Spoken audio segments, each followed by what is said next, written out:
Hello and welcome to another edition of the Daily Beard. I'm Jason Fox, aka Lee Clow's Beard, and yes, I am back from a month of vacation, not in real life, but at least from doing the Daily Beard. You may think that I am tan, ready, and rested, but I am not. As you can see, I am still pasty, I'm still ill-prepared, and I still need a nap.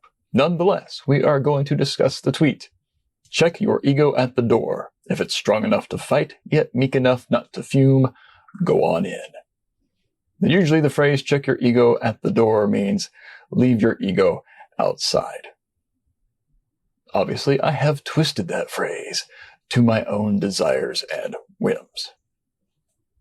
Check your ego. Make sure you can go in and defend the work without being a jerk about it. So yes, leave the jerky part of your ego outside of the meeting, or off to the side if you're on a Zoom call, perhaps. You need to be able to defend what you did because it's yours. It's your creation. If you don't know why you did it, if you don't know why it's going to work, then we're all in a heap of trouble. Similarly, if you only think that what you've done is the right way to solve a problem, then that's going to cause issues. Because guess what? There are a lot of ways to solve the problem at hand. Not unlimited ways, but many different ways. And you don't know everything. You never will. Hopefully the client does actually know more about their business than you do. I don't care what the agency said about taking a deep dive and really understanding the client. Maybe they've done that. Hopefully the client still knows more. You're supposed to bring a fresh perspective, not always an expert perspective on the client's business. So when they say something might not work, you should listen to them. You should ask why. You should dive deep right then and try and understand where they're coming from. They might actually be correct. On the flip side, you cannot be so milquetoast and so weak, either as a team or an individual, that you just take notes about what the client wants changed.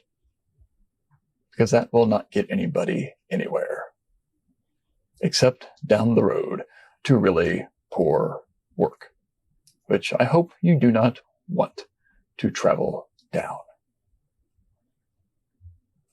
When the client starts listing all these ideas, sure, take some notes. But again, start asking why. Try to understand what the actual problem is they're trying to solve with these suggestions. And then you tell them you're happy to go back and think about it and come back with a solution. Do not try and solve it right there. It's very tempting. Often you might have a solution right there that would work. Here's the problem. You don't know if the rest of your team will go along with that. You do not have to be the knight in shiny, shiny armor right then and there.